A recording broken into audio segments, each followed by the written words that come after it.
Hey, yo, what you gonna do? Hey, what's up, CWF Universe? Welcome to the first panel of Fanime 2020. I'm sure many of us are part of that wonderful Facebook group that we are pretending. Actually, we are at Fanime. Kayfabe is strong here. Uh, for those who don't know, this is what's the title of the panel, Eli? I don't remember. You son of a. We're talking about acting. Yes, General Basically.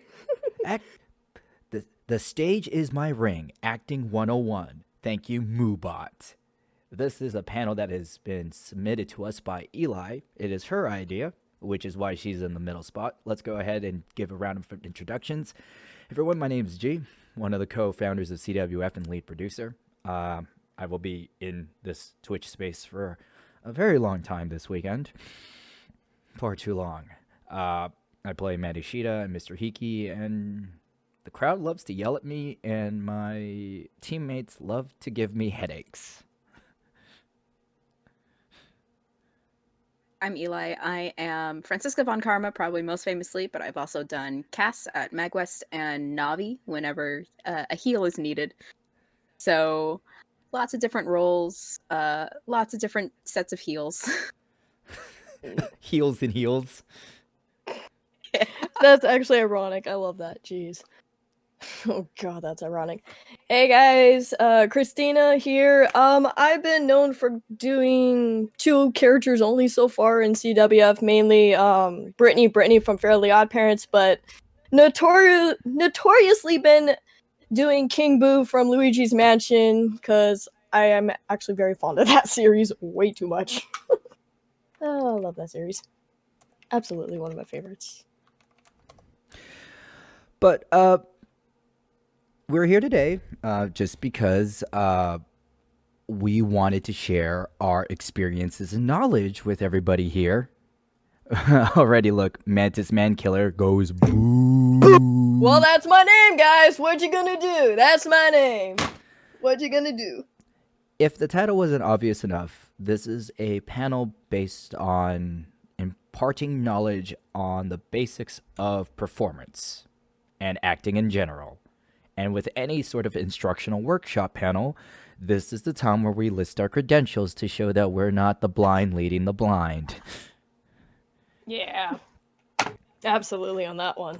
Very absolutely. Eli as head honcho, please. Okay. So I've been doing some sort of performance ever since, kid, very stereotypical. I did school plays, obviously. I played 3 instruments in my youth, lots of performances there. And then eventually I graduated into, what's the best way to describe it? Performative public speaking? I was about to say competitive public speaking. Yeah, it was competitive, but I didn't write my own. Yeah. Competitive speaking. Yeah. But I personally did not write my own speeches. I did speeches that other people gave, which for cool. purposes of terminology, I did Hiki oratorical. messed up. Hiki messed up. Wait. Where's that coming from now? I didn't even say anything. Dude, I'm looking at the stream and you messed up. What I meant? Oh, shoot. Yes. Yeah! Hiki messed up! Oh, Lord. But keep going, Eli, while G fixes.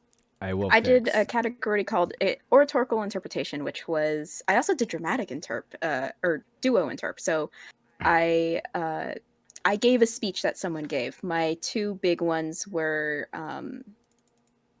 about Proposition 8, the one many years ago, by Keith Olbermann, about gay marriage in California. And then my sort of big one, which got me to state level, was Fireside Chat number 19 by Franklin Delano Roosevelt, where he announced that the United States was going to go to war with Japan in World War II.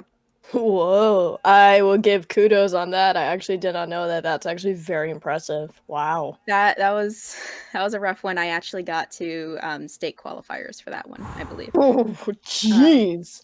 Kudos on that one. Wow. And then moving on into college, most of my performance has been through panels. So obviously I've done CWF, but I've also done many other panels. Like I did a Dream Daddy panel. I did Oh, wait. You were part of that? I was Craig. You know, Oh. I think Dream Daddy qualifies as experience. Well, it was the panel experience, performance-wise. And I've been on other panels as well. I've done improv. All of my experience has been very self-contained, where I didn't sort of carry it on as probably a lot of people know now. My field of interest is in museums and nonprofit work, but the stage is second home for me, if you would say.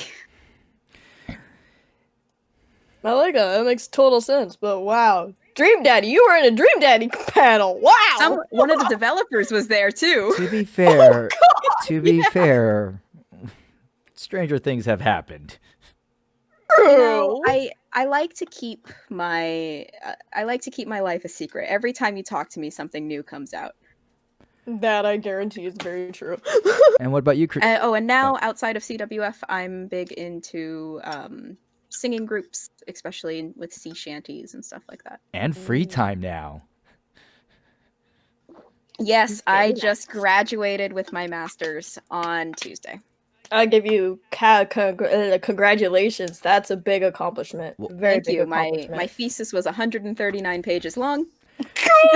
You know, this is the part where I say welcome to the real world, but not in the sense like, hey, you're out of college, but more like welcome to reality and not your face in a book. Hi, son. Yeah, I don't know what to do with myself. I've just been throwing myself into Dungeons and Dragons to distract myself, because it's not like there's any jobs currently. No kidding. No absolute kidding on that one. What about you, Chrstina? Your experience? So, fun story. I actually did a lot of performing when I was a kid. I think about maybe 9 or 10 years of ballet and dance. Surprise, surprise, more new knowledge. Yeah, I did a lot of on-stage performances. I did get a lead role a few times. It was one of the few lead roles I got was to be Goldilocks in Goldilocks and the Three Bears out of all the places in the world. How hard was it for you to memorize your lines? Oh god! At that time, I was actually kind of stage nervous due to the fact I did not expect to get a lead role.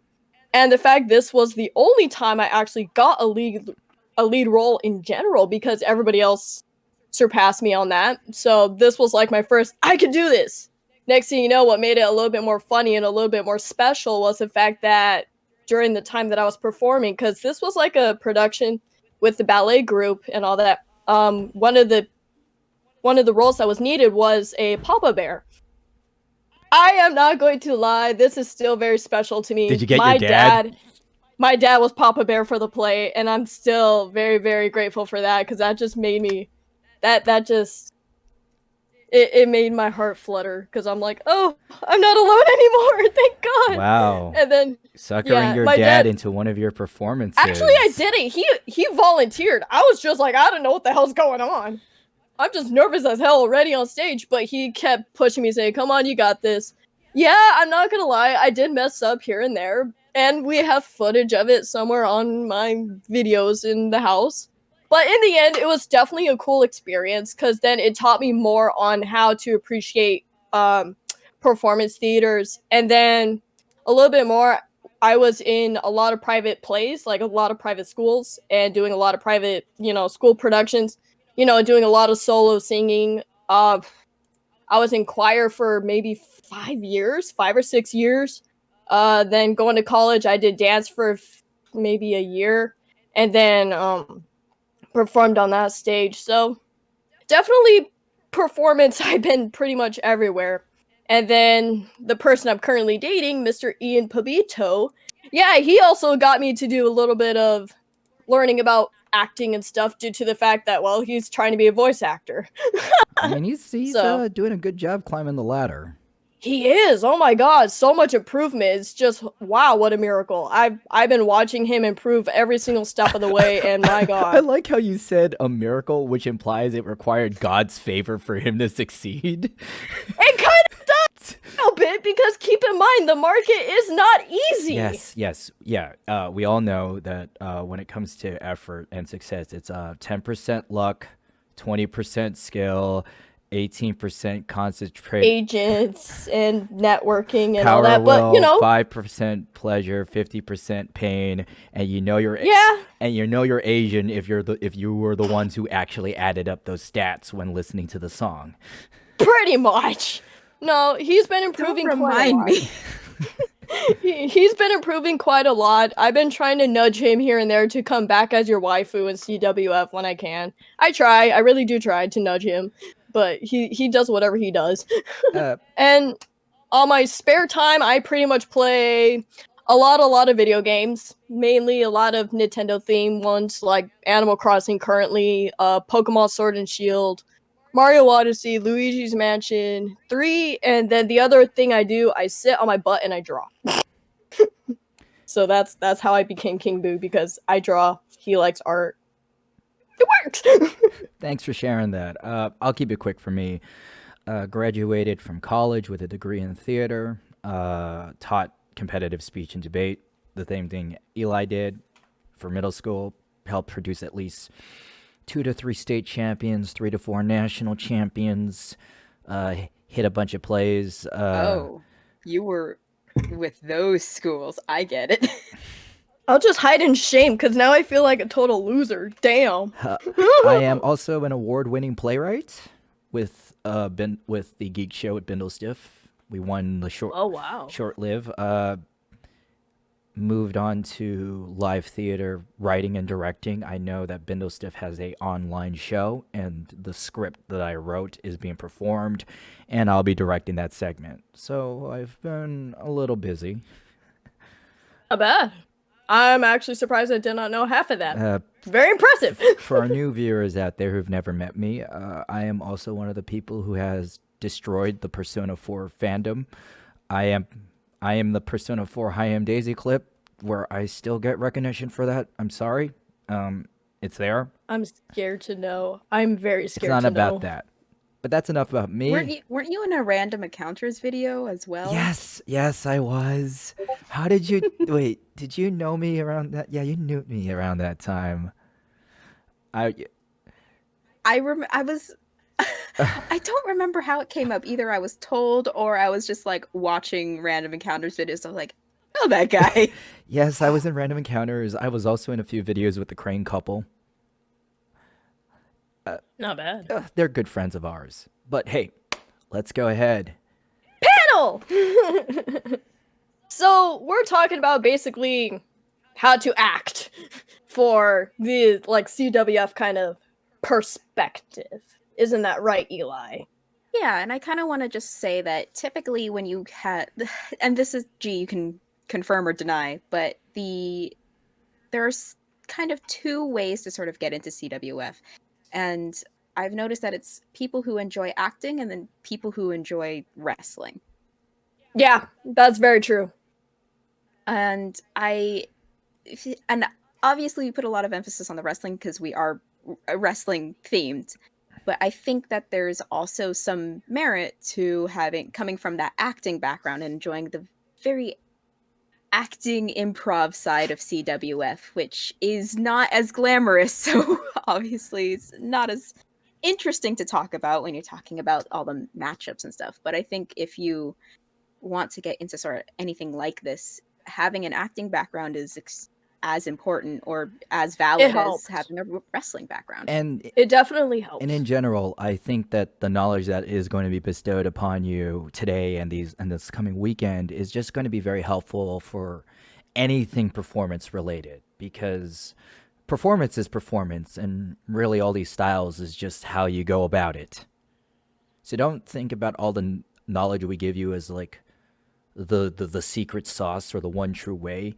It's more like we're giving you all at home tools that you could take and then better apply to your own method. I agree. I don't think one method works for one person. I know if I were to try any sort of wrestling acting technique, I would not. I wouldn't be able to do it. I know Christine and I had the benefit of being sort of on the stage from a young age, and if you've never been on a stage before, it takes some It will getting used show. to.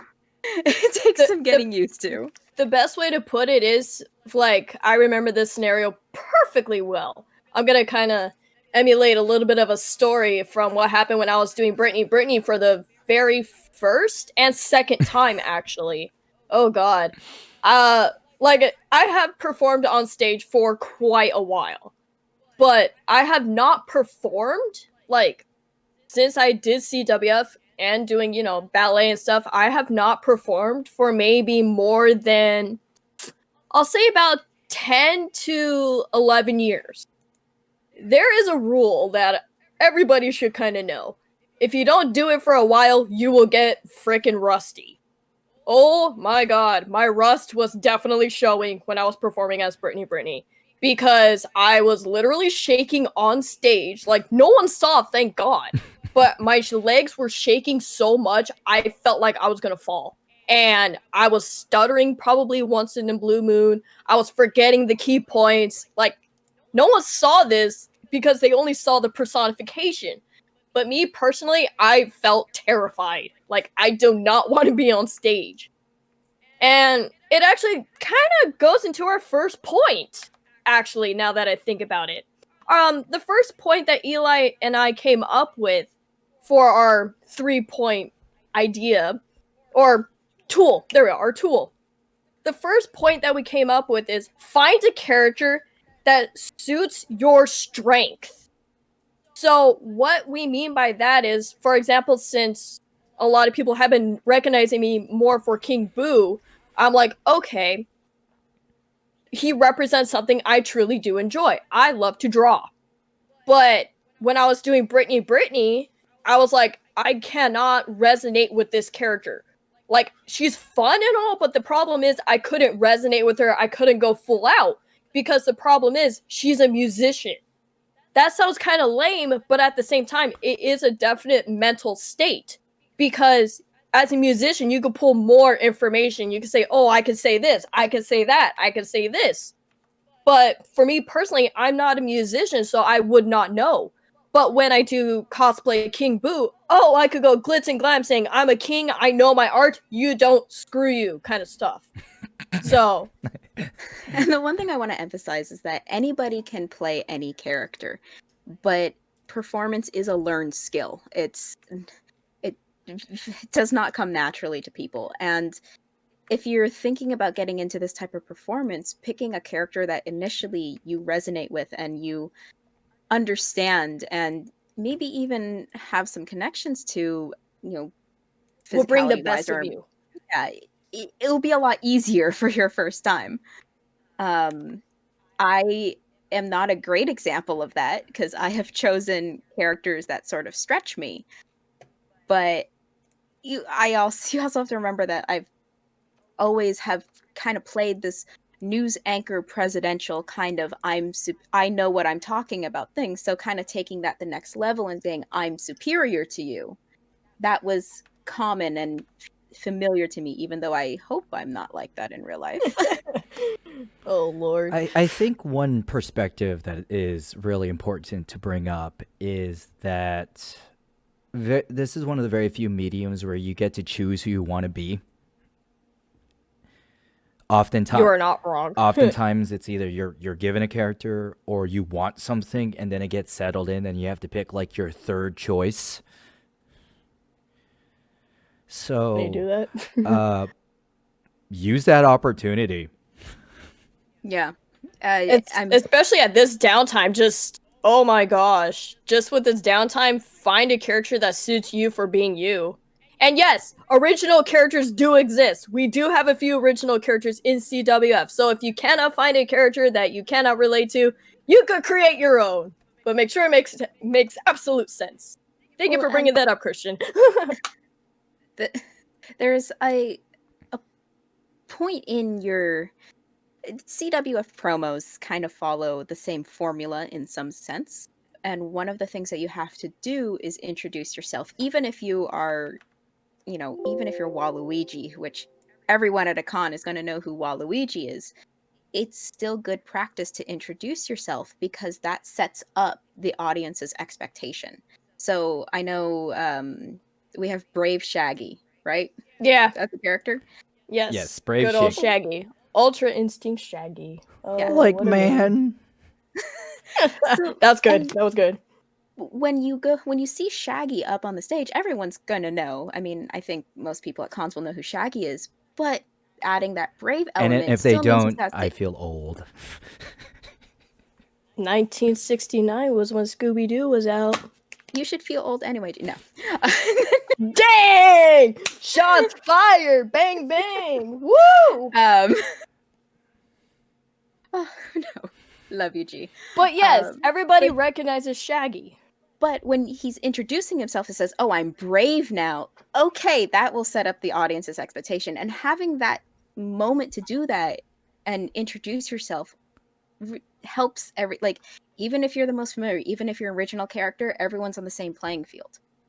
It and also with the Shaggy example, the fact that you mentioned the word brave Shaggy, it actually also adds a story element, which really helps because then you could explain why you're here. I'm not scared anymore. I'm here to take down Skeletor.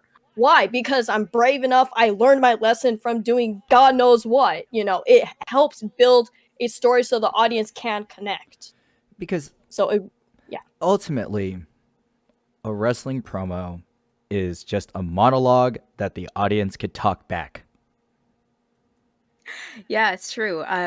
Every person who asks me about how I create my promos, I actually have it down to a formula that I follow.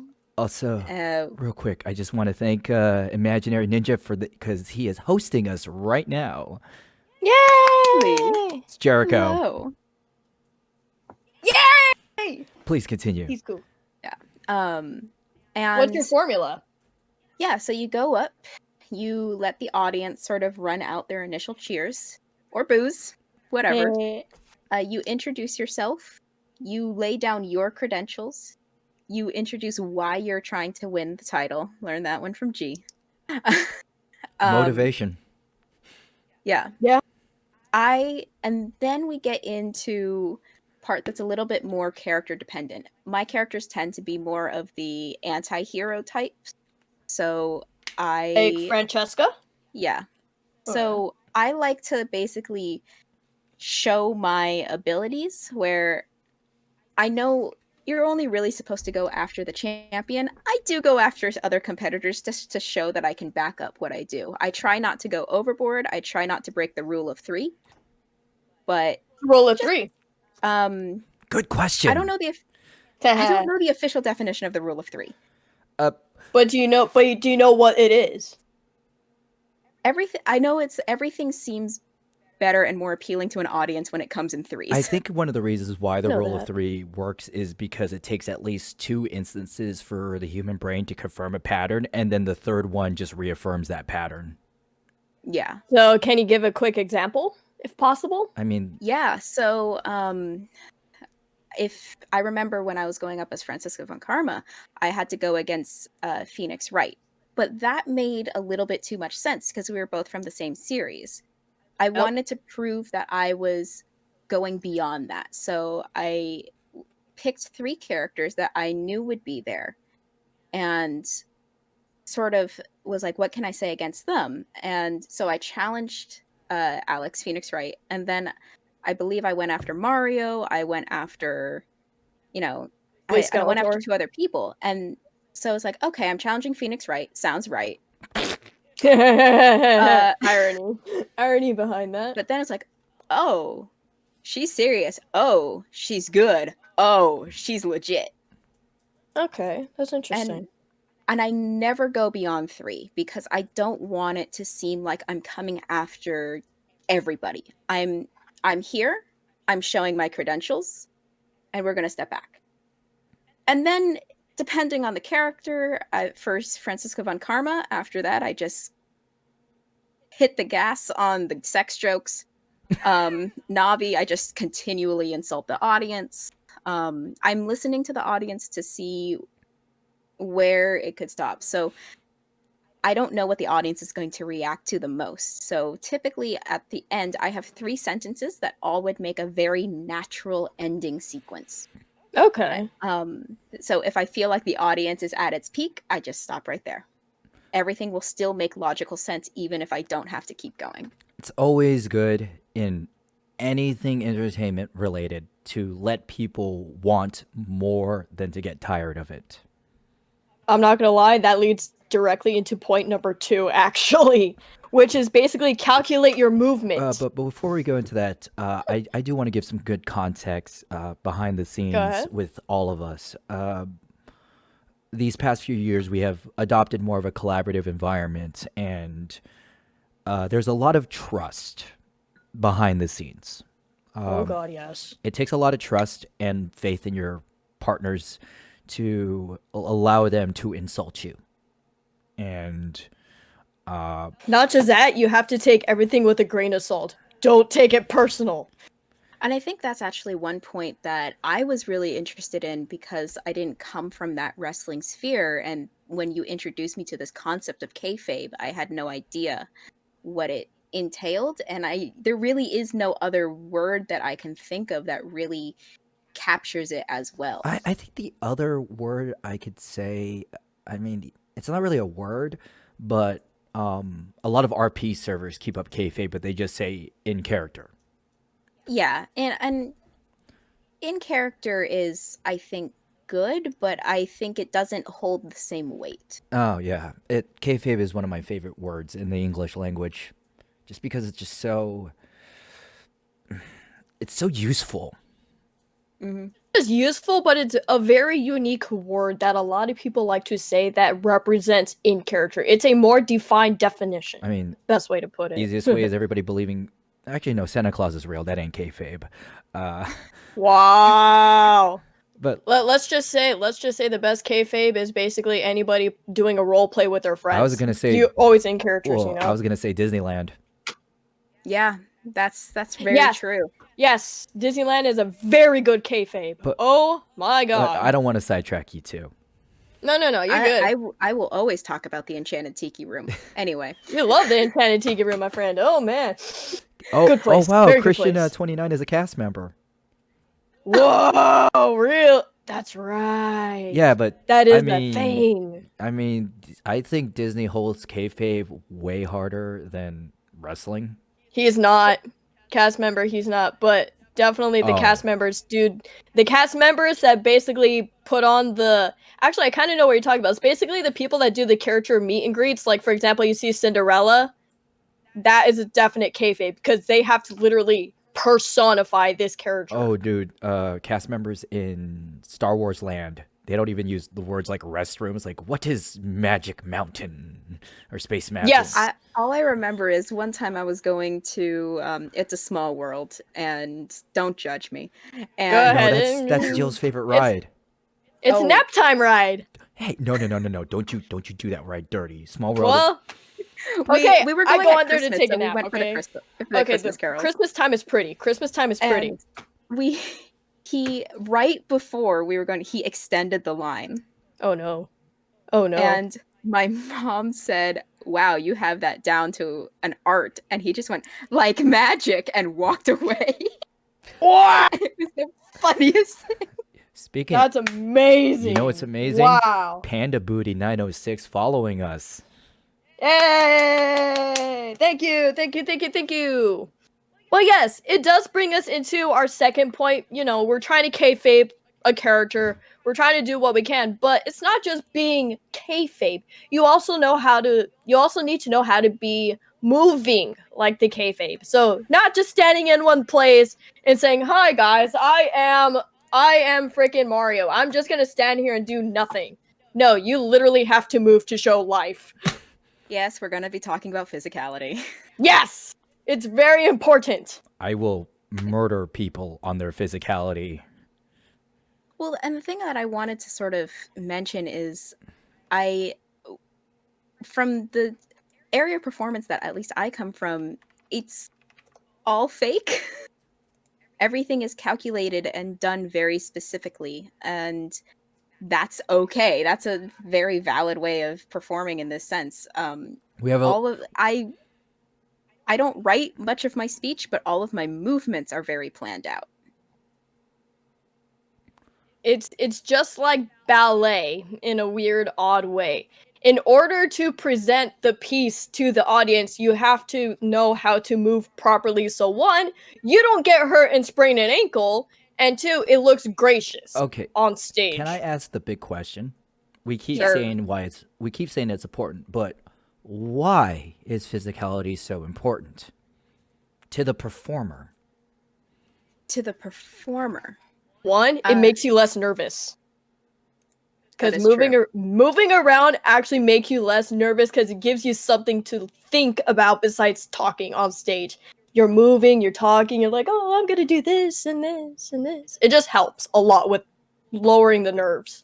Yeah. And I know, at least for me, having planned out choreography might be a little extreme of a word, but it makes the character a little bit more believable because you're not just acting with your voice. You are Showing what movement. you're trying to what you do. So if I can pull an example from the good old speech days. Go ahead.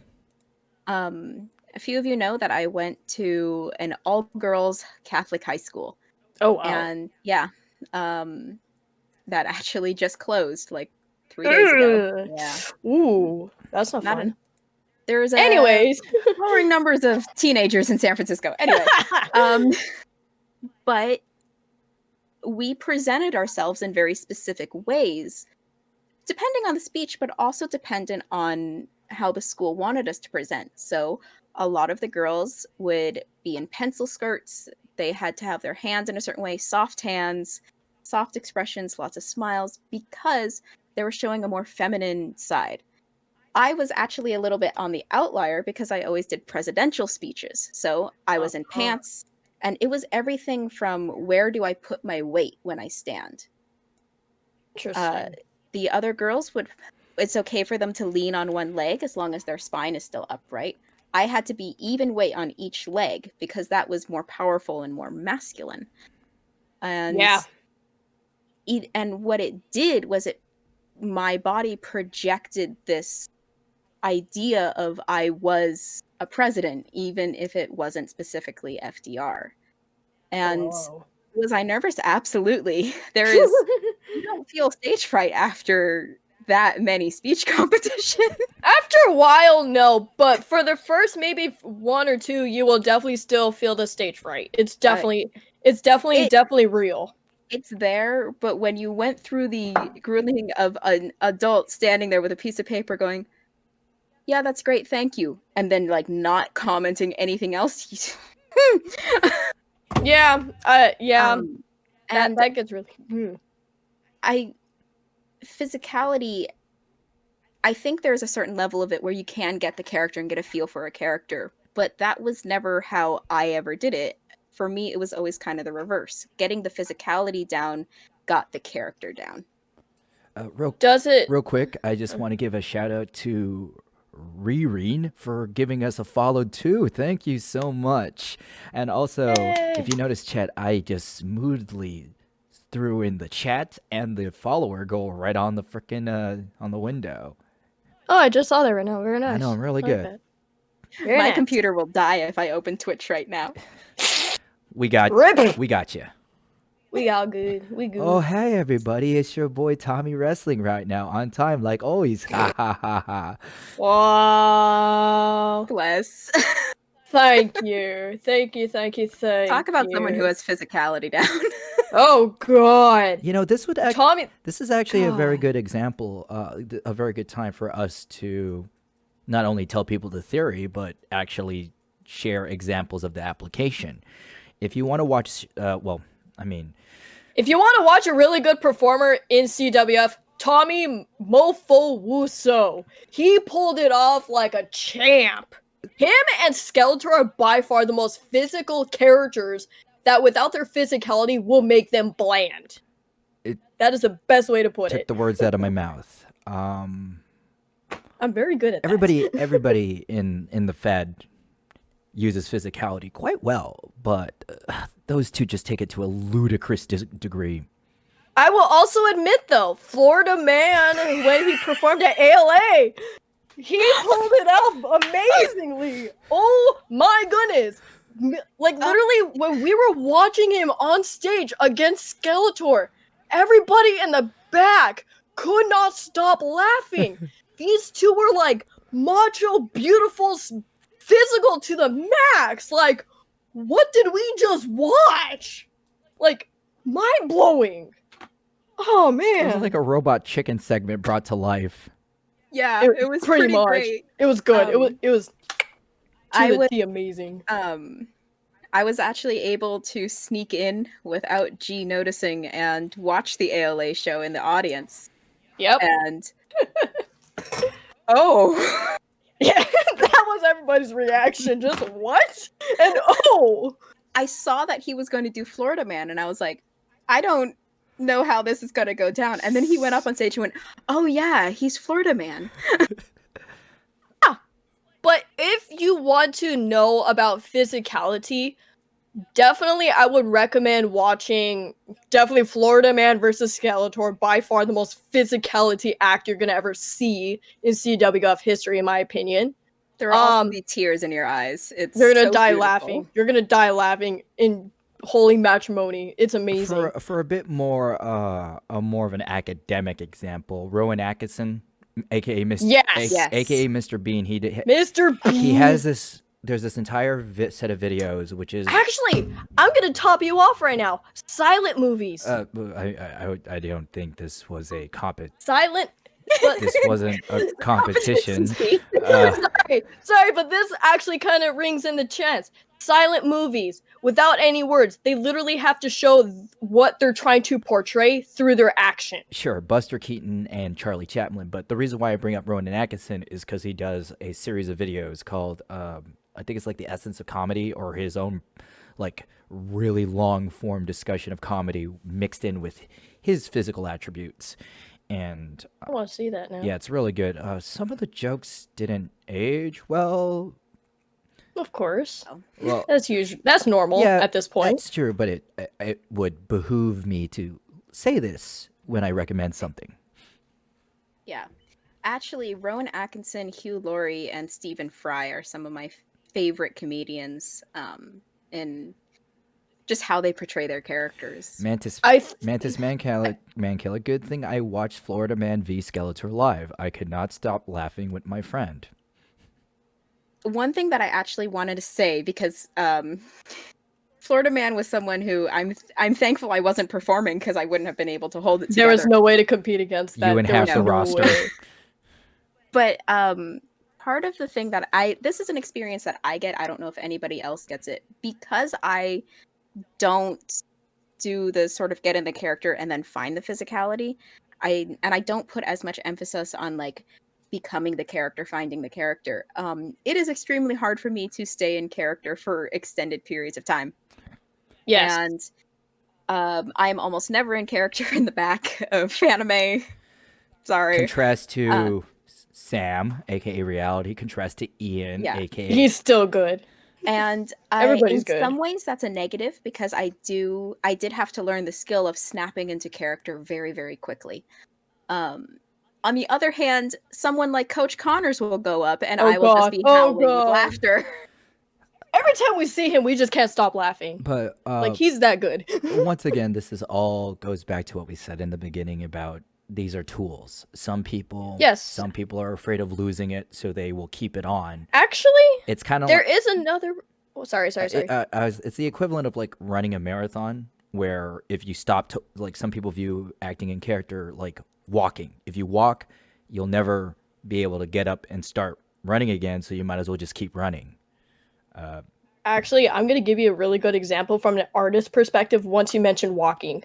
There was an interesting assignment that I was assigned to back in animation. Yeah, I went to college to study animation. One of the tasks was make a walk cycle. Okay, simple enough, make the character walk. But the next assignment was where it got really tricky. Give the walk cycle personality. If you could make a walk cycle have personality, like, jumping up around or walking like funny, that means you gave life to something that you enjoy simple. Like something simple, you have to give it life. Movement is definitely one of them. And like I said, walking cycle, if you can make a walking cycle look intriguingly funny or interesting, that means you did your job right. And actually, another actor, now that I think about it, that did a really good job portraying physicality and acting, along with just, personifying, Robin Williams. Oh, don't say that. He is by far the most physical actor, just like Rowan Atkinson, but he pulled it off so well. Every time I watch him act, I'm like, how? But he pulls it off magnificently graceful, but he shows that life, that, like, yes Just moment. FYI, it is 2:41. Yes. Yes. And I think we're actually getting to our final point, which actually combines what we actually said a bunch of times. Experiment with the character. Flat out experiment with the character. Don't just put it off to the side and say whatever. You got the character, you're learning how the physicality moves, you're learning about the personality. Combine it all together to create and experiment. Learn more about even just the small little details. What urges your character to be so angry? What makes them so happy? Like, I'll give a good example. It's freaking King Boo. I literally knew this character since I freaking played Luigi's Mansion day one. Which was how long ago? God, maybe around 12 years ago? 13 years ago? It's always good to put a timestamp when that way we can. Long story short, though, I've been playing the Luigi's Mansion series for quite a while now. Learning about this character more, the one thing that he really dislikes is a goddamn vacuum. A vacuum. If he sees it, he'll get ticked off. Okay, if I see a vacuum in the CWF performance, I'm gonna be really ticked off, because that is his character. That would be a very random prop to see, to be honest. But we have Luigi, hello? Not the weirdest. No. Not the weirdest, but it is a tick. It's something. You learn something about the character every time you see something happen. But you have to experiment. If you don't experiment, you will never see what can grow, what can change, how can you resonate with it even more than before. And I think there's also don't be afraid of being wrong. Yes, don't. Even if you're just sort of working with a friend and getting their feedback, being wrong tells you what not to do, and oftentimes the opposite is correct. So I know with Franziska von Karma, Fanime was not her debut. It was Krakencon on the boat. BoatCon! Boat. And she was stiff and awkward and a little bit too into, like, this is how things were supposed to go. And even though I did win by a miracle, probably, there was some level of like, okay, this worked, but this didn't quite seem both in character and both fitting the medium that I was trying to perform in. And I think by Fanime, I sort of ironed out those kinks. I mean, it's the same thing. Like, don't be afraid to, don't be afraid. But at the same time, is don't be afraid of failure. Learn to fail fast. For failure is your greatest teacher that can teach you how to get better at what you want to do. Wow, that is just one Shamisen background track away from an Uncle Iroh speech. I've done my research! And yes, failure does lead to success. Thank you, Mantis. I have thought about going like, what if I'm the cabbage guy for CWF? I would love to see that. And just scream about cabbages the entire time. I'm not gonna lie, I would love to see that once. That would just be amazing. I think one of the most important lessons here is it's not just failure, but concepts that you don't use, stuff that's in locked in the basement, is stuff that could always be repurposed for something else. Absolutely. I know with Franziska von Karma, I've had a number of extraordinarily sexual ideas that would be like, yes, yes, she would, but Franny's, keep in mind that Franny's an 18-year-old canonically.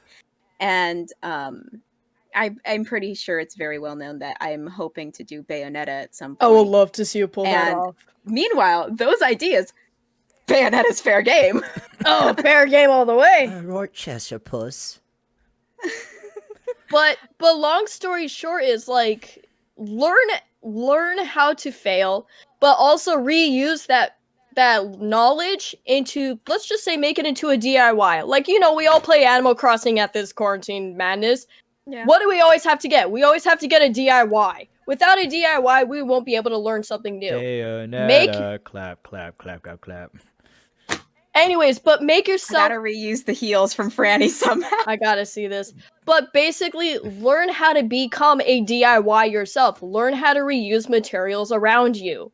Because then you can learn more about it and actually use those materials for a real purpose. Like creating a character and making them grow. Not just the character, but including yourself as well. Surprisingly. And I...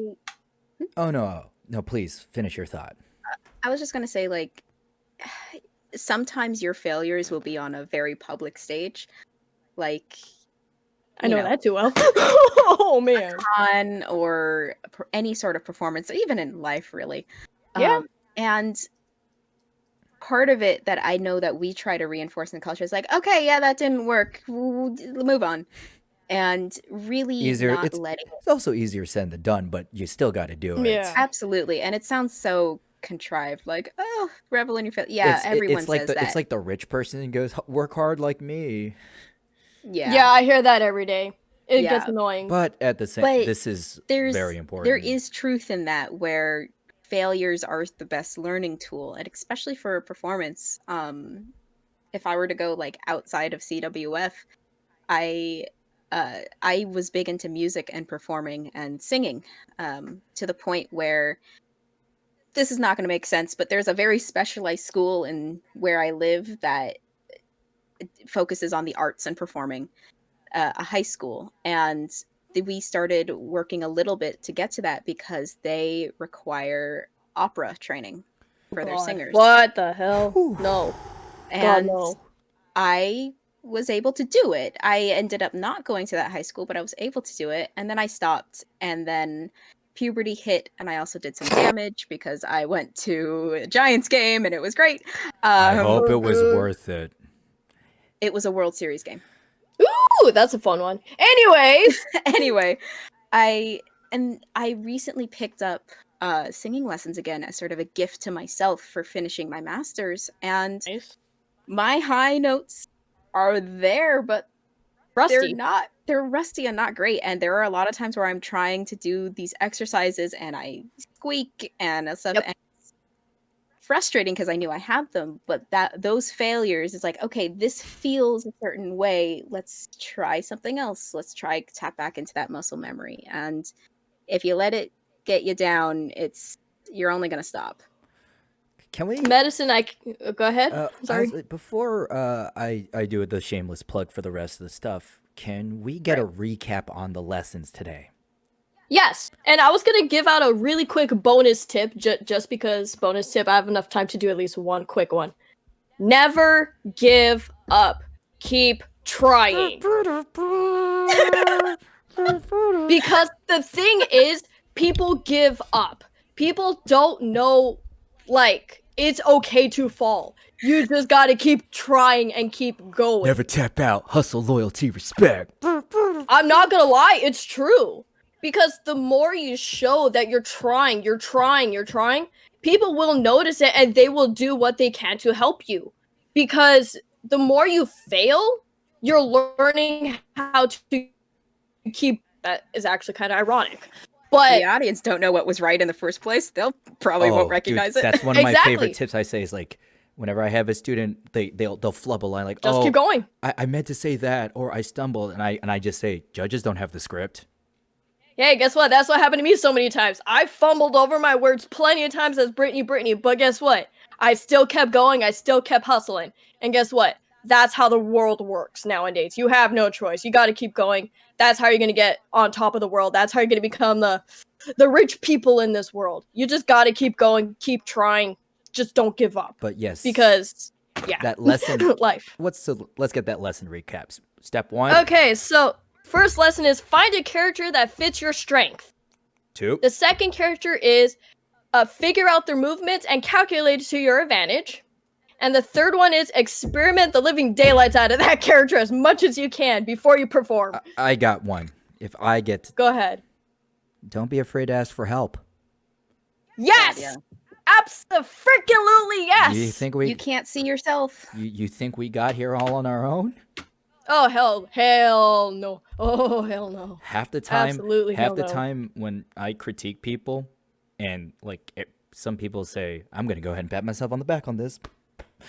Oh man, I really hate to fight G in a final round, and because I practice against a roster of 60 people. There you go. Gee, I would 100% love to fight you in a final round. Long story short is never be afraid to ask for help, especially when you know you're friendship. Yes. But basically never be afraid to ask for help from anybody, not just from us, from your good friends, from your bad friends, from your enemies, from your nightmares, from your parents. Especially ask help. the casual. Because if you can't rope them in, like the people who don't know. Yeah. If you could rope a person that's never seen a CWF show and basically convince them you are that character, you pretty much did your job. But the thing is, you got to practice and actually ask for their help, saying, hey, sit down and watch it. Actually, I got a fun quick story to tell you about that. Before you do, One of my I need to. darn. Well, I need to get this out. Go ahead. So we got some time left, and I mean, obviously, we're not strict to a panel schedule, but definitely after this announcement and Christina's story, any questions from the audience we will take. Yes. We will take in. But before you do that, I want to go ahead and share this because we need your help with something. You see, as of yesterday, Buffalo Bill. Who here knows Wild Bill's soda? Well, I'm drinking from their cup. Wild Bill's Soda is an amazing soda company that has refills in these amazing brass cups that Chrstina is showing. And yesterday they put out a tweet saying, who wants a Wild Bill sponsorship? I'm going to go ahead and transition. There's them right now. And we've already put our name on that. Now, we were smart and go ahead and DM our credentials. But hey, if you can give that... either tweet at Wild Bills or engage with that, just to let them know that we ain't just some person off the street. We could do some damage. At the very least, let's at least get them so we can make a CWF logo. Wild Bill Cup. I mean, come on. That would be really cool on the back of this kind of cup. That would actually be really cool. Yes. See, yes. We need a CWF cup. Let them know. Mess again. But Lashada has plenty of money to give, doesn't she? Yeah, but see, Lashada doesn't want to spend her money. She wants your money. Yeah, that's a problem. But tune in. Remember, there is more to today. 6 p.m. More content. 6 p.m. We're going to have a large panel on the similarities between cosplay and pro wrestling, hosted by various members of the CWF and East Bay Pro Wrestling, followed by a late night gaming stream at 10. Tempted. Which is our amazing Shibuya 428 playthrough, where I stayed up very late to work on a Shibuya a Fanime trailer, and Worth it. It was worth it. That's all that counts. But yes, C Mug F. C Mug F. Thank you, Christian. Thank you. I love that Please, chat. Thank you. All that energy that you got in that chat, find us on Twitter. Find that, or find Wild Bills on Twitter and let them know. Let them know this is something you want to see. Like, if we just get the mug and we don't get a dime, sure, cool. I'll put it this way. The best way to put it, you let them know you want a mug with CWF on it, they could probably make it. But you have to scream at them saying, please sponsor CWF. And tell your friends who also follow us. Tell everybody that has not even seen the show, tell them to say hi to them and say CWF. Actually, you're right. So, just be like, not CWF, C Mug F.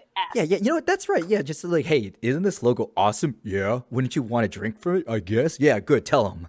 Yeah, exactly. Also, Why not? This is very CWF specific, where if you do want to act on our stage, you just need to accept the fact that the audience is wittier than you are. Yes, they are. Oh dear God! I'll be fact- laughing about C-Mug F for the rest of the day. In fact, I will love that. Tommy Wiseau's Tommy Wrestling gimmick started as a Yeah. chant. Yeah. Yeah, it did. But hey, Actually, funny enough, I was gonna say the one story about, you know, how you could rope people in. One of my friends have never even heard of this show. And he's like, what in the hell is CWF? I literally explained it in the simplest format, saying, replace pro wrestler promo with literally cosplayers in character talking.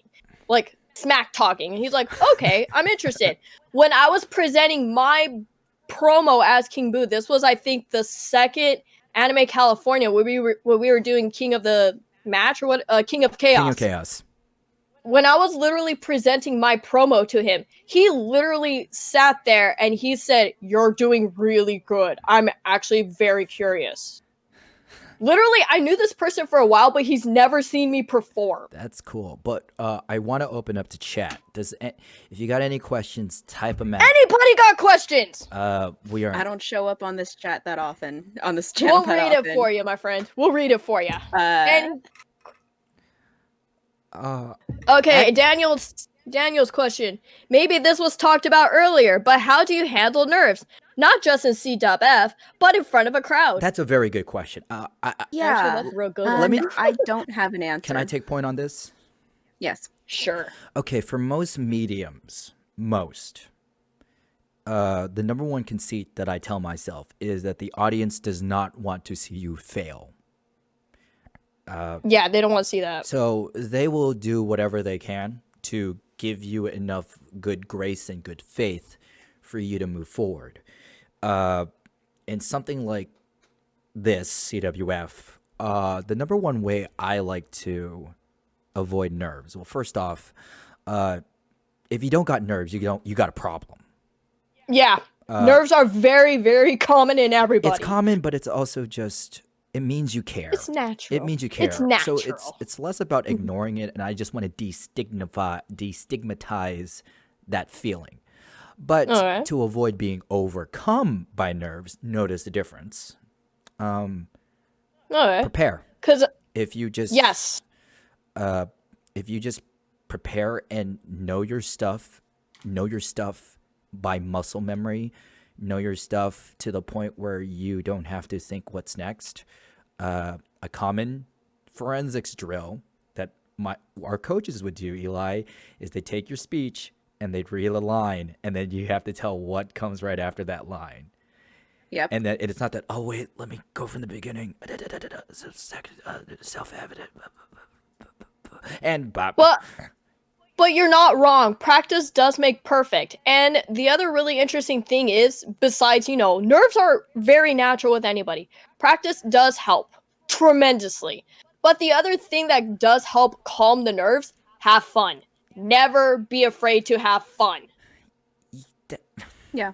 And yeah, I totally agree. One thing that with physicality that really helps is because I have I the agree with that one. physicality down Yep. so well, that part is muscle Natural. memory. Yeah, So natural. I find some comfort in that when I'm acting. My physicality's fine. I don't got to worry about it. I just have to make sure I'm listening to the audience. I mean, good example, I'm not gonna lie, is when I did perform as Brittany, I think the second time out of all the places in the world, HentaiCon! Oh boy! That was a very odd con. we were there. But, We were there. yes, We yes, could say that I we were will there. not... Yeah. My nerves were definitely showing. Like, it was plain as day obvious. I missed my timing, I was messing up. Even after the convention, not even after the convention, even after the panel, I literally sat there and I was crying. Like saying, I can't believe I messed up that bad. But when I was learning more and more about how to perform, I'm like, okay, one, I need to prepare myself. So from when I was doing King Boo for the first time onward, I literally sat there, I wrote out a speech, the promo, and I'm literally sitting here memorizing. Dick Lude, I know. Thank you. But I was memorizing my promo, and then I realized, wait a minute, I'm supposed to be, macho heel. I'm gonna go after you. But the other big thing is that also really helps calm the nerves when the audience did the chant. When they literally said boo, I'm literally sitting here with the biggest smile on my face. Like, I actually got the response I wanted. If you have a small goal, like for example, if Skeletor is on stage, if he could get the Skeletor chant, Skeletor, he already did his job. He's good. This is a battle won on inches. Pretty much. One of my secrets that I do now, unfortunately, I don't read like imposter syndrome. I don't think I'm that into CWF, and then I remember that I won. Wow. One of the things that I do, especially with newbies, when I adopt them and take them in, is after their first performance, I actually, at the end, because oftentimes we focus so much on what we failed and what we missed, I kick them out to the audience and say, go interact with the audience. They need to meet the actors. Meet and greet. And it's so nervous, but I do that because the audience just goes, you were amazing, you were fantastic. They talk. Stage. They do talk. Yeah. They're humans. They do talk. Even the people who bomb, like flat out objectively, like don't do well. I bombed bad. They will still get at least 3 to 4 people like, oh my god, I was rooting for you. Yeah, absolutely. And I think that's my secret. So just so you know, if you join and I'm performing that day, I will be kicking you out to the audience. There's always someone rooting for you. Yes, there will always be at least one, no matter what, one. Christian 2090 writes, is having the audience be rowdy better than a silent audience? Yeah. That depends. No, it depends on what character it is. Good example, I'm not gonna lie, would be Soap. His whole audience was silent, but they listened like a hawk. Oh my god, was that terrifying as hell. We shouldn't really look at audience dynamic as good or bad. It's more so something you just deal with because like New Japan crowds are quiet in comparison to PWG crowds, but they still appreciate the art form in general. And one thing I will say, it also depends on the show that you're doing. Yes, house shows, small shows will be quiet. Yeah. Yeah, but at the same time, it also depends on how the character talks. But see, I personally like a rowdy show because every minute, it's noise. No, every second they chant and boo me is one less second of material I have to give up and I could use for later. Because true, I didn't even think of that. Writing new material is hard, and if I could just get away with not doing it, woo, that's great. Daniel keeps kicking himself like, Daniel knows that every time he reuses his ABC's a Skeletor chant, he dies inside. He loves it, but he's like, why? I gotta pull out Reliable. It's a great bit, but it works. But it's used to your advantage. It is, but I know a lot of us on the team feel like if we repeat something, it's admitting defeat. Yes, but at the same time, keep in mind there's a nice little nudge. We have a time limit for promos, so the less is more. Oh, Mantis Mankiller. So question, how can one know if you end up becoming lost within the character and avoid taking a promo too far? It's a thing that happens to me a bit much, and I'm trying to handle it. So, okay, I know that's too well. That's a question to go a lot of ways. Do you mean lost as in you don't know where to go, or lost as in you believe your own hype, or lost as in you're so into the character you start pushing buttons like you're the Deadpool that pokes people in the face because I think he's trying to say more like how far with the character, like when you're lost in this character, you're gonna go full out. Like good example would be when I performed as Brittany at HentaiCon. I pushed it too far to where I actually almost lost myself. So there is a way to kind of learn how to cut yourself out. Not cut yourself, but cut the promo. Yeah, and one thing that I want to emphasize is that I never get that far. That's just not part of my training. It's not who I am. So I might not be the best person to ask for this. But the last time that I lost myself in a character, I actually blacked out. And that genuinely terrified me. And so I I am always fully aware. I'm always trying to think of what will be the impact of the next line that I'm saying. I like to use the word meta when I'm tutoring. Yeah. Or like if you're reading a novel and writing an essay about it, you need to talk about the book itself. You're not talking about the characters. You're not talking about the setting. You're talking about the author. Why did he make these characters? Why did he make this setting? That's always the level that I'm trying to think of, and that typically keeps me out of my own head and out of the character pretty well. There are a few people who, I'm not going to say they get too deep, but they really relish in these opportunities.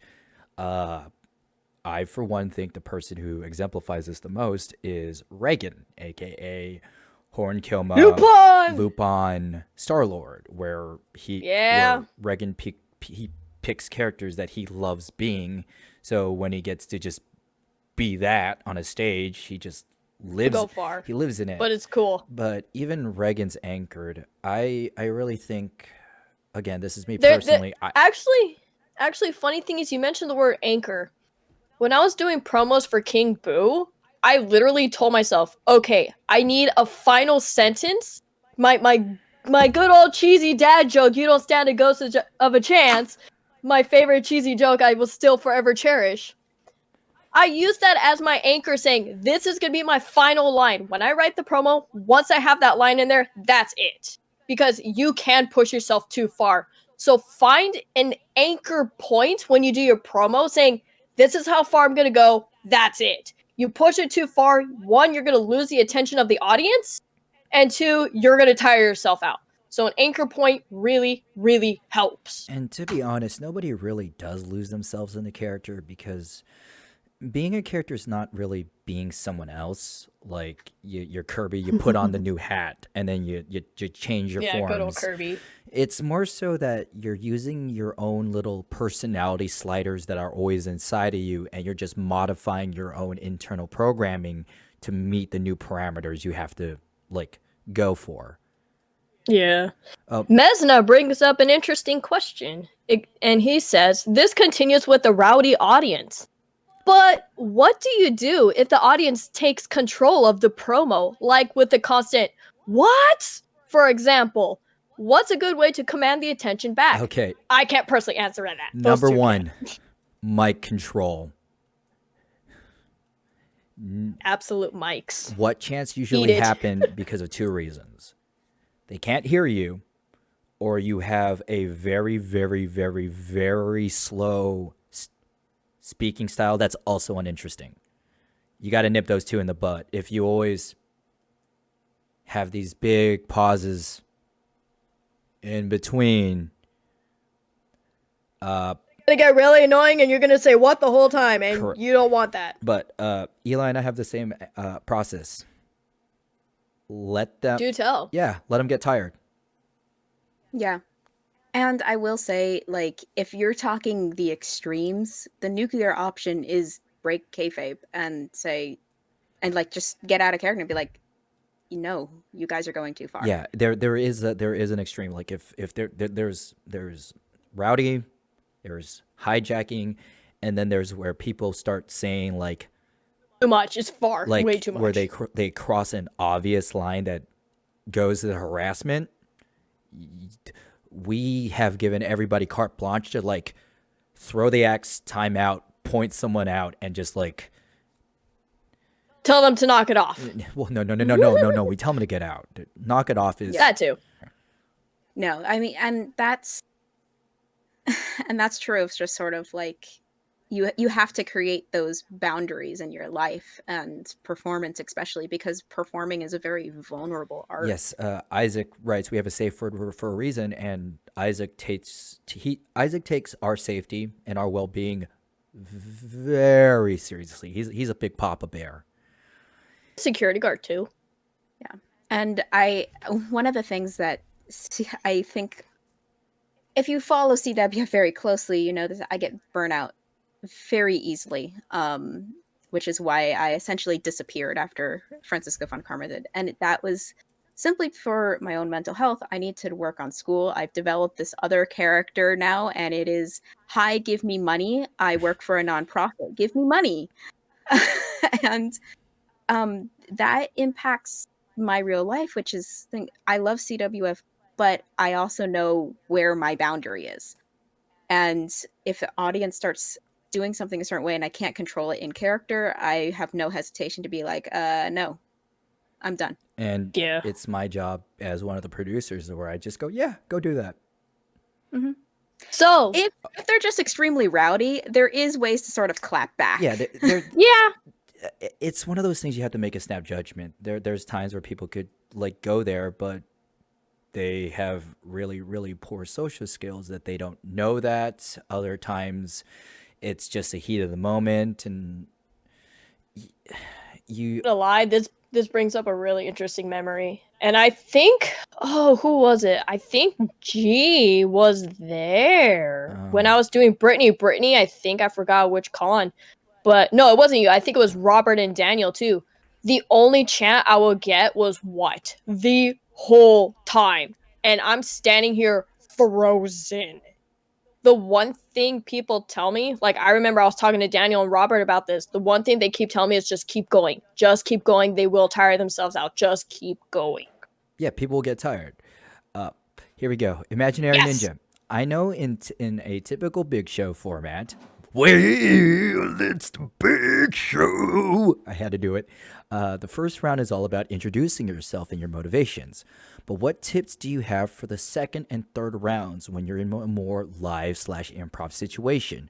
When you're addressing the competitors, and if you make the finals, the champion?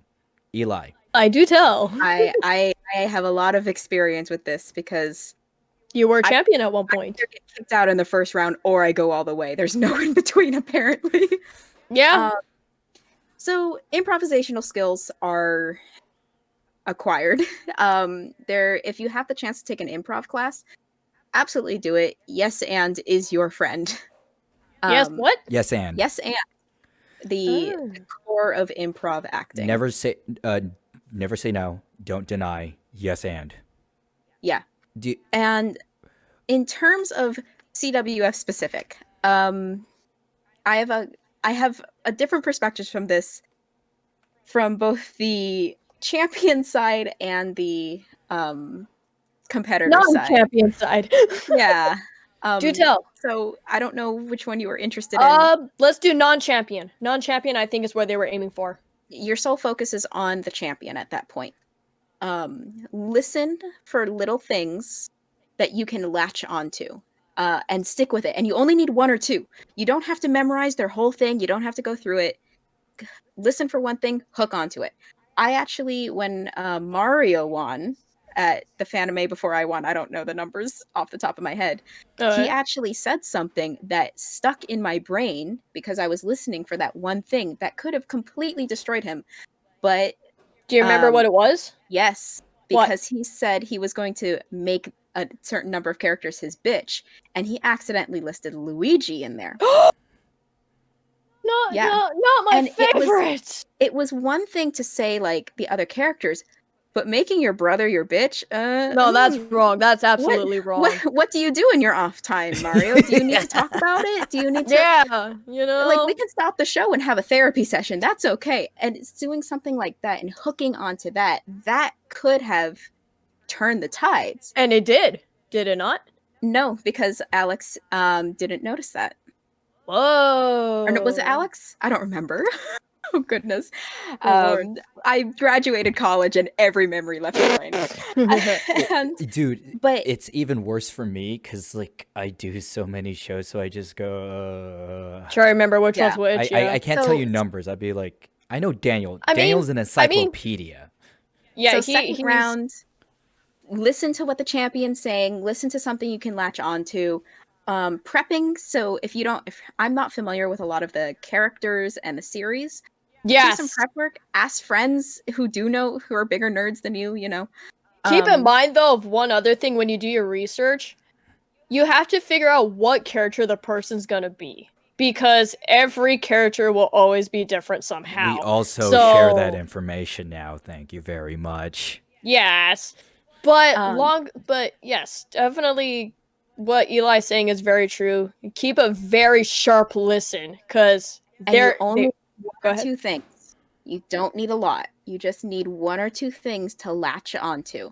So from the champion side, Yes. First of all, that belt is so much bigger and so much sweatier than any of you guys think. Yeah, I mean, I remember wearing the CW. We should probably the disinfect CWF it 24 now belt. in this time. Yeah. Daniel, but disinfect the belt for us, please. Second round, that is where I did a lot of the prep work because I wasn't familiar with some of the characters. I wasn't familiar with some of the series. So I asked a friend and she went, oh yeah, this would be a good line. This would be a good line. And I also kind of listened to stuff in their promos, not as much because that's a lot. Last round, I was going up against, let's do Waluigi.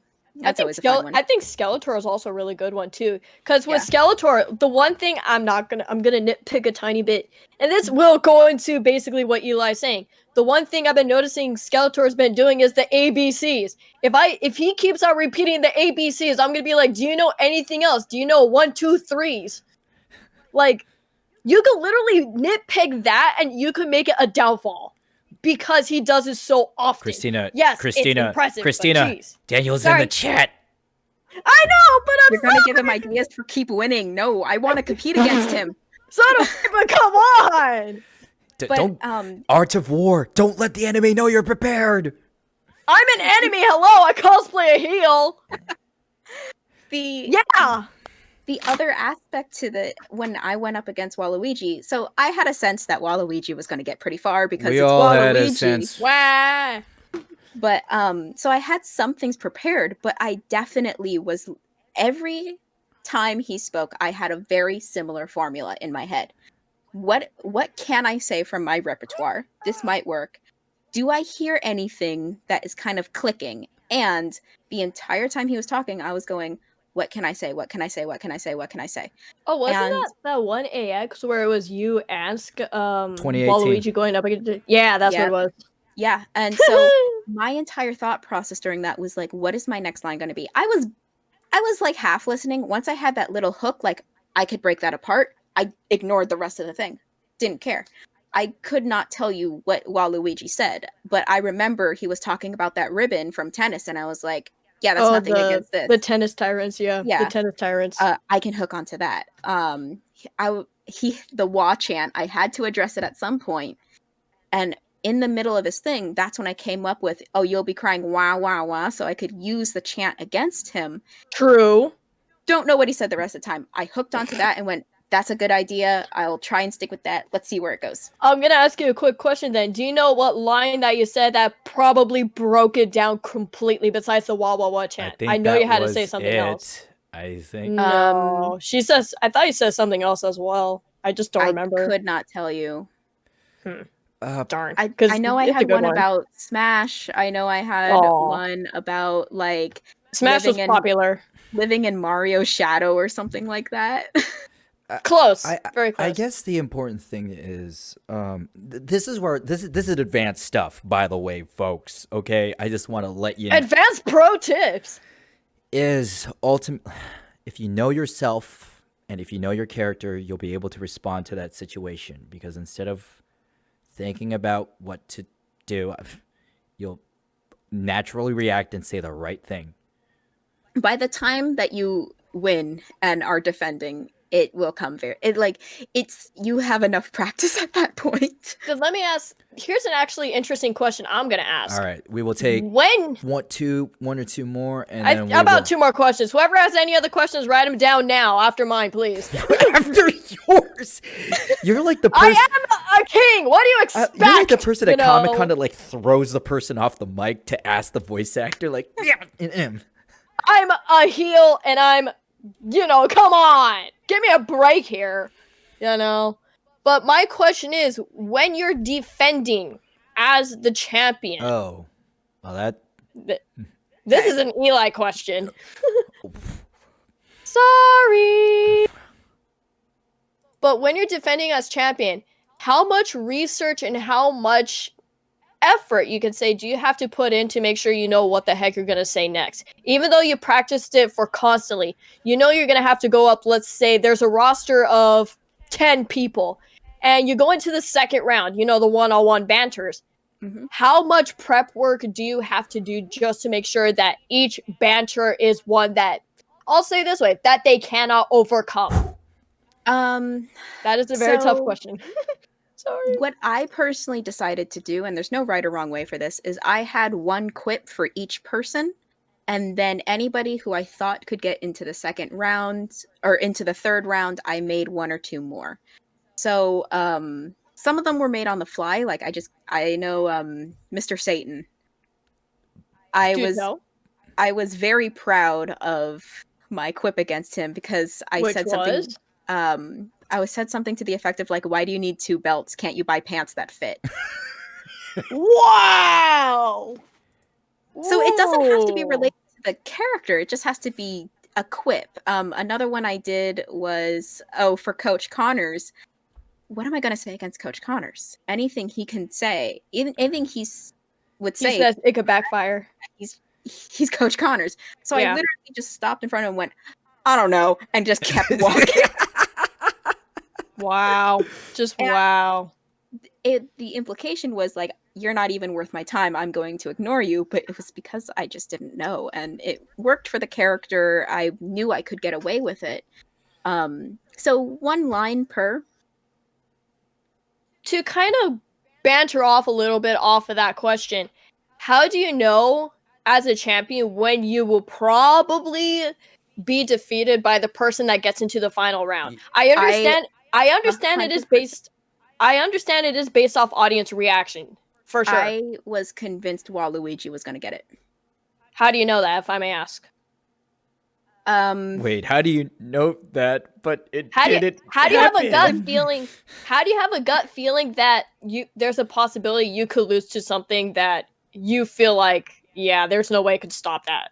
You can never tell audience sound when you're up there. I'm not the best person to speak about this because I do have very extreme imposter syndrome. We also put the thumb on Eli's scale a little bit, as revealed when in our broadcast about the championship when she lost the belt. Yeah. True. So for Fanime, I confirmed it earlier, like, I need to lose. I don't care who wins against me. I'm so tired. That was a personal health thing. I knew I was going to lose. For AX, I had no idea. I literally did not know until Lashada said, and still. I didn't know. Interesting. Ooh, here's a good one. Yeah, I just saw that. This will be our last one, then we will call it. So I could. In a type of show where roast and clapbacks are currency, I feel heels typically do well and faces have a steeper hill to climb. What tips do you have for babyface / good characters? Well, first off, Imaginary Ninja, be sure to come to our panel at 6 p.m. as we will have a number of babyface characters and Donovan Troy, who also promos as a babyface and a heel, give you some actual wrestling tips. But in CWF logic, if I want to give the meta of how to insult someone as a babyface, it's just like any principle of good guys in movies and especially faces in wrestling. And that is a face never escalates a situation, but they will match the threat. So if I am babyface, Harry Potter versus Voldemort? well, if I'm a babyface, right? And a heel comes at me, I'm going to keep the insults professional, like character to character.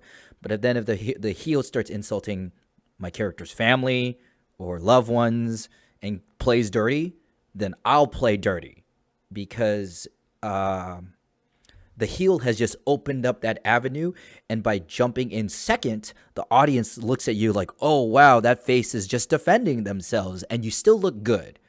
Versus like if I'm Phoenix Wright and I make fun of let's just say you make fun of freaking Luigi's Mansion, saying, "Oh yeah, your mansion is crap." No, you could say that because you could say that about Luigi's Mansion because in canon it's run down and dilapidated, right? That's how he got it. That's not an insult. But if Okay, let's say I'm Pikachu Libre. That's a good one. That's a really Pika Libre. Actually, no, Moomin Rider. If I'm Moomin Rider, Yeah. if I'm Moomin Yeah, Rider, he's a real good one. like real like babyest of baby faces, and I'm fighting who's pretty dastardly, like actual like a bad Reality. like well, an actual bad dude. Dang, that's a tough one. Skeletor's a Here we go. bad guy. Negan. Yeah, if I'm Moomin Rider and I fight Negan, thank you, Mesa. That's a really good, very good because Negan's is like legit bad, right? I'm gonna go like I'll keep the insults like, oh yeah, you suck as a leader. Your methods are horrible. I don't like you. But and that just is Moomin versus Negan, like beliefs on beliefs. But if Negan were to mess with Moomin Rider's family, then Moomin Rider could come in and go, hey, how's your wife doing? So basically, the babyface / hero is waiting for the heel to open up that wound so that they could take a dive in there. Correct. You I follow think if you follow the heel's lead, you will be okay and you'll still look good. And one of the things that I want to, in very practical terms, because I know I gave my very specific formula for how I do it. If I was doing a babyface, I would not include my rule of 3 insult section because that's wouldn't work that well. I play anti-heroes definitely, who could get away with that. I think of it as sort of almost like a sliding scale of who you can insult up front. Here, terrorizing one. Heels start, faces react. Tail is old as Yes. that is very true. And Tail as old as time itself. unfortunately, there's no one on this panel that plays faces. No, No. not as much. No, we all play heels, sadly. No, it's not as much. It's not at all. Yeah, True. I only do anti-heroes and heels. I just been doing villains the whole time. Now that I did think about one it. face. You did? Who? Oh yeah, Mag. Cass. Mag. Cass is a heel. Yes. No, Cass is Cass a never face. even threw an insult. No. So let me ask you this: since you did play a quick face, the question is basically, is it a steeper climb for a face than it is for a heel? Well, yeah. 100%. Well, yeah. That's just because in reality, it's harder being good than it is evil. Well, I think there's also a lot of the heels that we also choose sort of get immediate reaction. I know that my Navi voice gives G PTSD. I give people PTSD just walking in the building as Maddie Sheeta. I just stand there and I'm there. Because if you see this like girl in a really disgustingly ugly blue shiny dress with wings who's talking like this, you're immediately going to be like, ugh. I'm already annoyed. Jeez. No, but it's quite interesting seeing that perspective because a lot of people don't realize when you are the hero, or in this case, the face, you really got to know your stuff. The heel pretty much could do whatever the hell they want, honestly, but they still got to know their stuff. Mm-hmm. So focus more on what you are, what you're trying to accomplish, what you want to do, and wait for someone else to throw an insult. Yeah, if you want to look at baby faces, I recommend talking to Pikachu Libre, Moomin Rider. Like Robbie the really good loves one. Robbie and Rachel love being just people, like just as in. What about Tommy Wiseau? Would he be just another tweener? He's chaos. Tommy's chaos, and oh yeah, Isabel too. Isabel. But hey, we could talk about this forever. But Yes. we Yeah, we should get can. going. I'd like to thank everybody who has come to the stream to our first presentation of the weekend. Thank you. Holy cow, 20 viewers. We had Not bad. I think the highest I saw was like 24. we've never had 20 for a non 20 plus. 20 plus for a non-actual full show, so this is awesome. Thank you very much. This is really good, Double guys. thank you for everybody who's followed us, and triple thank you for everyone who's followed us on Twitter and is currently tweeting Wild Bill Soda right now as we speak. I want to thank Eli and Chrstina for your time. Of course. We will be back here at 6 p.m. for how to unlock your Whatever panel is about cosplay. using pro wrestling to unlock your inner performer. Anyway, Brilliant. everybody have fun and stay tuned, and we'll see you next time. Oh, See ya. Our next panel is at. Oh, actually, yeah. I'm so sorry. Our next panel is It's 4. about 30 more in minutes. 30 more minutes. Our next panel is actually Isaac's panel on music. I'm so sorry. In 30 minutes. I am on so little sleep. We'll see you next time. Peace. Bye, guys. Right.